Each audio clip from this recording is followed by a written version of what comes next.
વનમાં રહેનારા વનવાસીઓ જેમને પ્રિય છે તેવા ભગવાન માટે અમારે પણ બીજા પદાર્થોનો સંગ છોડી પ્રભુના ચરણો આગળ રહેવું જોઈએ. કારણ બીજામાં આસક્તિ ન રાખવાથી પ્રભુ પ્રસન્ન. જો પ્રેમ, આસક્તિ, વ્યસન અને તન્મયતા. આસક્તિ, એકવાર આસક્તિ ફિર જા નહીં શકે. પ્રભુ કહે છે આ બધું તારા માટે છે, પણ તું મને છોડીને એ બધું ના કર. ઓલો છોકરો રોતો હોય ને, માં બિચારી લોટ બાંધતી હોય, થાય અરે અરે લોટવાળા હાથ છે, એટલે એ જુએ કે આ રમકડું અહીં પડ્યું છે, એટલે એને દે. ઓલો છોકરો થોડુંક વાર રમે, પછી માએ લોટ બાંધી લીધો કે હાથ રમતે ચડી ગયો, હવે રોટલી કરી લો. પછી એને ગોદમાં લઈને સ્તનપાન કરાવો. એટલે જેવી રોટલી કરવા જાય ને એટલે પાછો ઓલો હે કરે, એટલે મા એક ચોકલેટ દે. એ કે એટલે ઓલો ચોકલું પાછું આમ ચૂસીને ખાય. તો મા રોટલી કરવા માંડે. પછી હાથ ધોઈને જેવી શાક વઘારવા જાય, તેલ લે અને ઓલો છોકરો આંખ બંધ કરીને એવું રોવે શ્વાસ લઈ જાય. માં કે હવે નહીં હાલો, હવે એને પેટ ભરાવવું પડશે. તો આપણા ઠાકોરજી જુએ છે કે આને સંસારમાં પેલા ખીલોના દઈએ, છોકરાના ને વહુના ને વાડીના વજીફાના ને બગીચાના ને બધાય. આપણે કંઈ બહુ મજા આવે છે. ઠાકોરજી કે હવે વાંધો નહીં. પછી આપણે પાછા પ્રભુનું કાંઈક પાઠ કરીએ અને સત્સંગ કરીએ. વળી પાછા પ્રભુ વિના ના ચાલે, પાછું જ્ઞાન લઈ દો. ઠાકોરજી કે જે ચોકલેટ આપવા દો. પછી પૌત્ર ને એને ઝૂલાવવાના ને એને રમાડવા આવે ને બધા આપણને એમ કે હા તમારે તો દીકરાને ઘરે દીકરો આવ્યો, કેટલા પુણ્ય કર્યા હશે ઈલાબેન, લોકો તો પથ્થર એટલા દેવ કરે. તો એ આપણે તો પાછા હા ચોકલેટ મજા આવી. પછી ચોકલેટને રમકડા એવા વાગે પછી એ બાજુ જુએ બીજા. પ્રભુ કે હવે આને મારી પાસે મારી સન્મુખ કર્યા વિના છૂટકો નથી. અને પછી પ્રભુની સેવામાં, સત્સંગમાં, સ્મરણમાં જે આનંદ આવે એ માહે પડ્યા મહાસુખ માણે દેખનારા દાજે.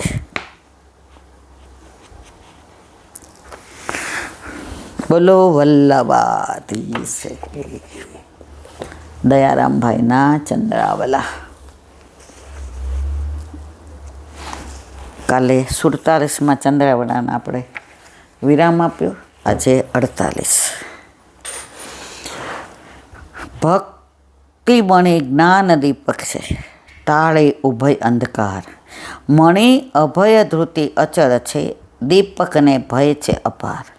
અપાર ભય વાયુથી વામે, તૈલ પાત્ર બાતી વીણ લય પામે. જ્ઞાન સભય તો અન્ય કોણ માત્ર, નિર્ભય ભક્તિ સકળ સુખ પાત. સેવો શ્રી કૃષ્ણ વિવેચન. આ કડીમાં કવિશ્રીએ પ્રકાશના સાધનોનું ઉદાહરણ આપીને ભક્તિનું રૂપ બતાવ્યું. દીપકને ભય છે, મણી નિર્ભય. દીવો હોય ને એને બીક હોય કે પવન આવશે તો ઠરી જશું, કોઈ જાશે આવશે ને હવા લાગશે ઠરી જશું, કોઈ ફૂંક માગશે તો ઠરી જશું, અંદર દિવેલ ખલાસ થશે તો બળી જશું, બાતી પેલી થઈ જશે તો. પણ મણી ચમકતો એને બીક છે? એને બીક નથી. આપણને બીક એટલે છે કે આપણે દીપકને પકડીને ઊભા છીએ, આપણે ત્યાં મણી બિરાજે છે. ઓલું એક કીર્તન છે સરસ, મણી પર્યંક. હવે એ ભૂલી ગયા અત્યારે. મને ઘણીવાર એવું થાય મનમાં હૈયે હોય પણ હોઠે ન આવે. તો પ્રભુ તો આપણો મણી છે. દીપક તે જ્ઞાન માર્ગ, મણી તે ભક્તિ. દીપક તે જ્ઞાન માર્ગના ચાલતા અનેક આવરણોનો સામનો કરવો પડે. જેમાં હમણાં કીધું ને કેટલી રીતે બુજાઈ જાય. અનેક આવરણોમાં દીપકને બુજાવવાનો ભય છે. જેમ કે એક પવનનો ઝપાટો દીપકને બુજાવી શકે, પરંતુ મણીને કોઈનો ભય નથી. આટલું બધું હોય ને અંધારું થઈ જાય, લાઇટ વહી જાય, અને સાચો હીરો હોય ને તમારે ગોતવો ન પડે, એ તમને એમને મળી જાય. કારણ કે એ ચમકે જ એટલો. ગોપીઓ ઠાકોરજીના ઉરાહના દેવાય ફરિયાદ કરો. ઉરાહના એટલે એ કે હવે બસ હો યશોદા, કાંઈ તે નવી નવાઈ ન છા, હવે થાકી ગયા છે આ એટલી માખણ ચોરી. એટલે માં કે સાંભળ, એવી જગ્યાએ છુપાવી દે ને કે ત્યાં લાલાને ખબર ન પડે. એ બધું કરી જોયું, અંધારામાં છુપાવીને મૂક્યું, પણ આણે આભૂષણ એવા પહેરાવે છે ને હીરા ચમકે છે ન્યા દેખાઈ જાય છે. તો મણી છે ને એને એકવાર ઓલું ક્યાં ગયા હતા, બોમ્બે ગયા હતા, હાવ નાના હતા. હવે નાકમાં ઓલી નવું વિંધાયું હોય ને પછી આમ પહેરાવે ને, પહેલાં ઓલી લીમડાની સળી પહેરાવે, પછી આમ કાંઈ થાય નહીં ને તો રિયલ ડાયમંડ પહેરાવે. મારી વાત નથી, બીજાની છે. તો ઓલો હીરો હાંચો પહેરાવ્યો હોય, એના બાપાને હીરાનો ધંધો, એટલે એ જમાનામાં કાંઈક લાખ રૂપિયાનો હીરો. એટલે નવું વિંધાયું એટલે તમને ઘડી ઘડી આમ કરવાનું મન થાય, આમ કરતાં કરતાં ઓલો હીરો પડી ગયો. હવે ઓલી છોકરી રોવા માંડી, એટલે બાપાએ કીધું કે તો ખરી હું થયું. એ કે ઓલું તમે પહેરાવ્યું હતું ને ચમકતું, એને ખબર ને નાની હતી કે હીરો, એ કે ઓલું પડી ગયું, બધું અંધારું કરી દીધું, પડદા બધું બંધ પાડી દીધા. ઓલો હીરો હાંચો હતો, તરત મળી ગયા. એટલે હીરાને મણીને બીક નથી, બીક છે દીપકને. મણીને કોઈનો ભય નથી, સદા સર્વદા એક સરખો પ્રકાશ આપી શકે. જેમ કે યોગેશ્વરી સો રાજેશ્વરી, રાજેશ્વરી સો નરકેશ્વરી થઈ શકે છે. યોગ માર્ગથી ચાલતા હજારો વર્ષથી તપસ્યા કરવાવાળાને એક ઇન્દ્રની અપ્સરા તપ ભંગ કરાવી શકે છે, જેના શાસ્ત્રોમાં અનેક ઉદાહરણો. મેનકાએ વિશ્વામિત્રને કરાવ્યો હતો. કોઈ પણ તમે જુઓ, પતન થતા વાર નથી લાગતી, પરંતુ આ છે એ દીવાના અનુસંધાનમાં છે, અને મણીની વાત જુદી છે, એનું અનુસંધાન. તેમજ આત્મજ્ઞાન થયા પછી પણ તેનું રક્ષણ કરવું મુશ્કેલ છે. જે કહેતા હતા એ કે સરસ જમીન હોય, વાયુ બરાબર, બીજ બરાબર, ખાતર બરાબર, પ્રકાશ બરાબર, પછી પાણી બરાબર આપ્યું, અને એવું લહેરાય નજર પડે બધાને કે અરે. તો ભક્ત એ કે શરૂઆતમાં એને બધું સત્સંગ દેવો પડે, એને ઠાકોરજી પુષ્ટ કરાવી દેવા પડે, એને પાઠની સમજણ પાડવી પડે, એને ભાવાર્થ કે પછી ભક્ત એવો રાજી થઈને લહેરાય, એવો લહેરાય. પણ પછી દુસંગ ન લાગે ને, એટલે આજુબાજુ જે બધા ખોટા ઓલા ઝાડવા ઉગી ગયા હોય, ખોટા એકની જગ્યાએ બીજા કાંટા, એ બધું કાઢીને નીંદવું પડે. એ નીંદા પછી એને વાડ કરવી પડે કાંટાને, કે અંદર કોઈ આવી ન જાય. તો આપણે બધાએ પણ આ વાડ કઈ કરવાની, પ્રગટ કરે રસ જાય, કાંઈ જતા હોય ઠાકોરજી, એટલે જે હોય એનાથી વધુ કહીએ. એટલે પછી જે આ વાડ ન કરી હોય તો આ બધાએ નિંદામણ કરેલું નકામું જાય, અને લહેરાતા પાકને વરુઓને ખાતા વાર લાગે નહીં. શક્તિ પ્રદાન થતાં અભિમાન આવવું સહજ છે. કોઈની પાસે તમે જોજો, ગર્ભ શ્રીમંત હોય ને એ પૈસાનો દેખાવ નહીં કરે. નવો થયો છે ને એ 50 કમાણા હોય ને 500ની વાતો કરશે, કારણ એને દેખાડવું છે કે મારી પાસે ઘણું છે. પણ જેને ઘણું છે ને એને દેખાડવું નથી. એમ નવો વૈષ્ણવ થયો હોય ને એને એમ થાય કે હું આ બધા કરતાં આગળ નીકળી ગયો, કેટલું બધું. પણ મારા વાલા ધીરી બાપુરિયા, ધીરી, આમાં ધ્યાન રાખવું પડે. ગમે ત્યારે પતન થતા વાર લાગતું નથી. તે તપોબળના બળથી કંઈકને શ્રાપ આપી ભયંકર કામ કરી નાખે. શકુંતલા પોતાના પતિની યાદમાં વાકુળ હતી. તેવી ટાઈમે દુર્વાસા મુનિ ત્યાં ગયા અને શાપ દીધો. પતિ પત્ની વચ્ચે દિવાલ ઊભી કરી દીધી. જો દુર્વાસા મુનિ જેને હોય ને શાપ બહુ દઈ દે. હવે જે આ શાપ દેવાનું છે એનું તપ તો ક્યાં ગયું? તપ તો જ ફલિત થાય કે તમારામાં ક્ષમતા આવે. હવે આ બધા ઋષિમુનિઓ તમે જુઓ, ગુસ્સે થાય એટલે શાપ દઈ દે અને બધા બીએ એનાથી. પણ સાચું કોને કહેવાય? કે ક્ષમતા આવી જાય કે હવે મારે કોઈના દોષ સામું જોવાય નહીં, કોઈ ગમે એ કરે, મેં મારી જાતને સાચું એટલે ગણીશ. અભિમાન રૂપી શત્રુ તેની આસપાસ ઘેરાયેલા. વળી હું જ્ઞાની છું, હું બધાથી શ્રેષ્ઠ છું, તો વળી કોઈક તો કહે કે અહમ બ્રહ્માસ્મિ, હું જ બ્રહ્મ છું. એવું વચ્ચે બહુ નીકળ્યું હતું. પોતાને બ્રહ્મ માનવાવાળા મિથ્યા અભિમાન ભર્યું રહે છે. તે અભિમાન રૂપી વાયુ દીપકને બુઝાવી શકે છે. ભક્તિરૂપી મણી જ્યાં છે તેને અભિમાનરૂપી વાયુથી બુઝાવવાનો ડર નથી. દીપક હોય ને એને અભિમાનરૂપી વાયુ બુઝાવી શકે, પણ મણી હોય ને એને અભિમાન આવે જ નહીં. ભગવદીઓ તો ગમે એટલું કરે ને તો અમે સાંભળ્યા છે, આપણાથી કાંઈ થતું નથી. અમારા સવિતાબા હતા, સવારના બ્રહ્મુહૂર્તથી રાતના 11 સુધી 8 યામની સેવા ને હાથે દળતા ને હાથે બધું ફૂલે ચૂંટે ને હાથે માળાજી કરે ને હાથે સગડી પેટાવે ને હાથે ચૂલોય કરે ને હાથે બધું. તમે એ ખાંડ હોય ને ખાંડ, તો એકવાર હું એને ઘરે ગઈ હતી, તો બજારમાંથી આવી તો દાદાને ધોત્યું હતું. એટલે મને કે બટા તું લેટરીન બેટરીન જઈને નથી? મેં તો બા આપણા ઘરે તો ગયા હોય તો કપડાં બદલાવીને નાવું જોઈએ ને. એ કે હા મારા દીકરા તું તો સમજો ને દીકરી છું, તો ભૂલી ગઈ કે. તો એક દાદાને ધોત્યું હતું, એ સરસ બધું કૂવાના પાણીથી ધોઈ લ્યું ને એણે મૂક્યું સાફ. મને કે હા મેં પકડ. મેં તો આમને અત્યારે હિંડોળે ઝુલાવે કે પલ્લા, આપણે બુદ્ધિ નહીં જુઓ કેટલા ભગવાનના તત્સુખનો વિચાર.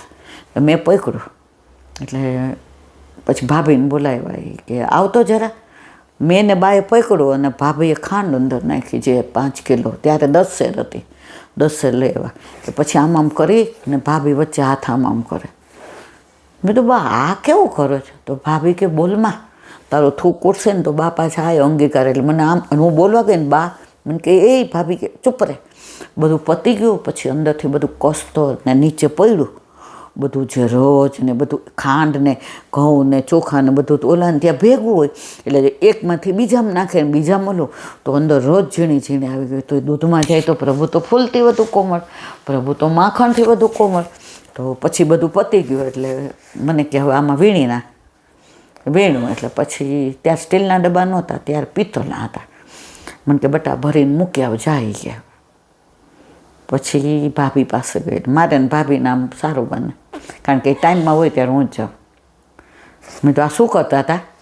ચૂપ રે. પછી બહાર મને ડેલીએ સાંકળ દેવા આવ્યા ને એટલે જેસી ભાભી બનાવે. એ કે બટા મોદીને ત્યાં બધું અનાજ સાથે હોય, ખાંડ પછી ચોખા પછી બાજરો, એ એકમાંથી કાઢીને ઓલું જે હોય ને ભરવાનું એ બીજામાં નાખે. તો એમાં રજ આવી ગયો હોય, ક્યાંક ઘઉં ને ક્યાંક. તો ઠાકોરજીને એ કે શ્રમ પડે. એટલે અમારે ઘરે કાંઈ પણ આવે ને તો અમે આવી રીતે કરીને પછી ભરીએ. જુઓ તમે, મેં આવા ભગવદીઓના દર્શન કર્યા. પણ ત્યારે મને ભગવદી ઉપર બહુ ગુસ્સો હોતો હતો. મારા જેવી ડોબી, જેને કહેવાય બોતડું માણસ કોઈ નહોતું. બોતડું કોને કહેવાય ખબર? એને બોતડું કહેવાય. હાવ એવી હતી. ત્યારે મને એમ થાય આ કેવા વેવલા વૈષ્ણવ છે, આજ બધાને આવું બધું આપણને આવું કરાવશે સાસરે જાશું. તો મને જરાય નહોતું ગમતું. ખબર પડી ત્યારે એમ થઈ કે એવા ભગવદીઓનો આપણને સ્પર્શ થયો છે, એવા ભગવદીઓએ આપણને પ્રભુના તત્સુખનો વિચાર કર્યો છે. પેલું શિયાળામાં ચોરી બનાવે ને તો સોપારી વધુ હોય, અને ઉનાળામાં બનાવે તો વરિયાળી વધુ. તો પહેલાં આવા મિક્સર નહોતા, એટલે ઓલું દસ્તો ને તમને ખબર છે આ લોખંડના આવતા, એટલે એ બધું કરવાનું હોય ને. એટલે પછી બાને કહેવાય કે બે નવરી હોય તો મોકલજે. આપણને ભાઈ લુચ્ચા હતા થોડાક, હું તો બહુ જબરી. એટલે એ રીતે જબરી નહીં, લૂચી નહીં, પણ બાને ત્યાં જાય ને એટલે મને ભાવતું હોય ને એટલે બા બોલાવે જ. એટલે મેં કીધું ચલો આજ ભાભીએ કાંઈક મસ્ત બનાવ્યું હશે ઠાકોરજી માટે, એટલે આપણો મેળ પડી ગયો. એટલે એ રીતે તો મને કે આ ખાંડી નાખ. તો મેં તો બા ગયો વખતે તો તમે આટલી બધી અંદર વરિયાળી ના આવતે કાં હોપારી? એ કે બટા શિયાળામાં છે ને વરિયાળી ઠાકોરજીને ઠંડી પડે, અને ઉનાળામાં એ કે હારી ઠંડી. એટલે આપણે ઋતુ પ્રમાણે ગુસાઈ છે. ત્યારે સોગંદ તરીકે મને કાંઈ ખબર નહોતી પડતી કે આ પ્રભુના તત્સુખનો વિચાર. એવા ભગવદીઓ આપણા સંઘમાં હતા, આપણને આમ રાખતા હતા, પણ તોય ત્યાં એમને ત્યાં કાંઈ બનાવ્યું હોય ને તો વાણિયાવાડીમાં એક નિષ્કંચ વૈષ્ણવ રહેતા હતા. હવે સાયકલ મને આવડે, એ જમાનામાં સાયકલ આવડવી એટલે બહુ મોટી વસ્તુ, લગભગ 55-57 વર્ષ પહેલાં. એટલે બધું ટિફિન ભરી રાખે. ત્યારે સ્ટીલના નહોતા, ત્યારે સિલ્વર જન્મના હતા, અને કુંજામાં દૂધપાક ભરી દે. ને એ બધાને કપડું બાંધી દે. એટલે પછી ભાભીને એમ કે ઇન્દોર ફોસલાવીને લઈ જા નહીં કે કારણ કે બસમાં જાય તો બધું છોવાઈ જાય, તો ઓલા તાજસી વૈષ્ણવ નિષ્કંચન લે નહીં. એટલે પછી ભાભી આવે, હાલ ને બેટા. હું કોઈને મારે ડબ્બા નથી હલાવે, વાણિયાવાળી કેટલી દૂર છે, હું થાકી જાઉં, પછી આવીને ભણવાનું.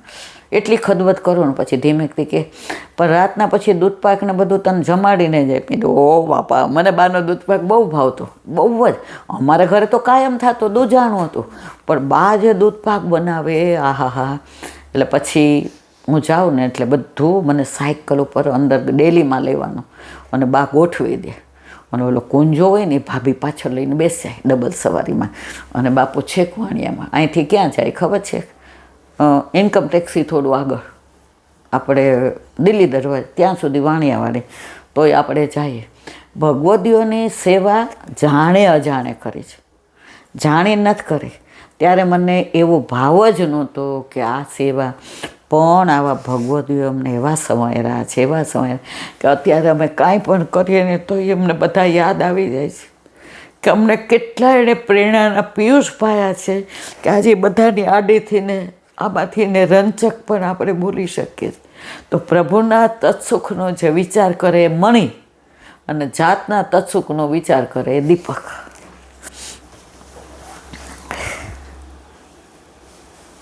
અહમ બ્રહ્માસ્મિ, પોતાને બ્રહ્મ માનવાવાળા મિથ્યા અભિમાન ભર્યું છે, તે અભિમાની રૂપી વાયુ દીપકને બુઝાવી શકે છે. ભક્તિરૂપી મણી જ્યાં છે તેને અભિમાન રૂપી વાયુથી બુઝાવવાનો ડર નથી. ભક્તિમાં દાસવત્વ ભાવ હોય તેને મણિરૂપ જત સદા પ્રકાશ આપે છે. દીનતાના પાત્રમાં મનમણી મૂકીને દયારામભાઈ, અત્યારે સૌથી વધુ તકલીફ હોય તો દીનતા. કોઈ દર્શન કરતો હોય ને, એ આટલા ઊંચા છે તો પાછળ ઊભું રહેવાય ને, અહીંયા અમારી હાઈટ ઓછી છે, આમાં ઘર અલા ભાઈ, એની હાઈટ ઓછી છે ભગવાને તમને આપીને, એને વધુ છે. એ જ વસ્તુ એમ કે અમારે વાલા તમે તો જો કેવા મસ્ત દર્શન કરો છો, તમારી આંખે અમને જોવા દે ને, અમારી હાઈટ ઓછી. અત્યારે દીનતાને ગોતવા જ આવી પડે છે. અને અમે તો એટલી બધી દીનતા રીખો જોઈ છે, તમે માની નહીં શકો. અમે ગુરુ ઘરે એટલી જોઈ, ભાભીજીની સાથે જોઈ, આવા બધા વૈષ્ણવોની સાથે જોઈ. ચંપારણમાં લઈ ગયા હતા, ત્યાં પેલા આવું નહોતું, ચોતરો ને એવું જ હતું કે બહાર ઉઘાડામાં નાવાનું, નાન તેને જારીજી ભરવાનું. મને બધા શું કામ લઈ જાય, દોડાદોડ કરવું એટલે. અને મને કાંઈ બહુ એવું ભાવે નહોતું, મને ફરવું બહુ ગમતું હતું એટલે જાતી હતી. તો જારીજી ભરવાના હતા, તો ચણિયા ચોળી નવા સિલ્કના, ત્યારે સિલ્ક નહોતું, ત્યારે તમને ખબર હોય ને તો નાયલોન નવું નવું નીકળ્યું હતું, એટલે એ પહેરાવ્યું ને પછી. એટલે હું નાની હતી, મેં તો મારે જારીજી નથી ભરવા. ભાભી કે એ ચૂપ રે. મેં તો મને ચાની તલબ લાગી. હવે ચા બિલકુલ નથી ભાવતી, નહીં તો ચા એટલે મને 25 વાર આપ. એમાં ઉઠીને બ્રશ કરું, જો ચા ન હોય ને તો પતી ગયું, મારી બાનોય દિવસ બગડે અને બધાયનો. તો હું ચા પી આવું છું. મને કાંઈ કંઈ મળતી નથી, આપણે ભેગું લઈ આવે પછી કરીએ. મેં તો નહીં. હવે બીજા ચા પીતા હતા, લાવ્યા હતા, એમાં જઈને પી આવી. માં જારીજી નથી ભરવા લો. તો આવી પછી બા એટલા કૃપાળુ, એણે કીધું કે જો આને ભૂલમાં આવું કર્યું તો છાંટ નાખી દીધી, આવી જાય કે. એટલે પહેલાં ભાવ નહોતો, પણ એ લોકોએ મને એવા પ્રેરણાનું પિયુષ પાયા, તો આજે ભાવ ધીમે ધીમે, હજી એ બધા જેટલો તો નથી, પણ ધીમે ધીમે મારો વાલો કૃપા કરે છે.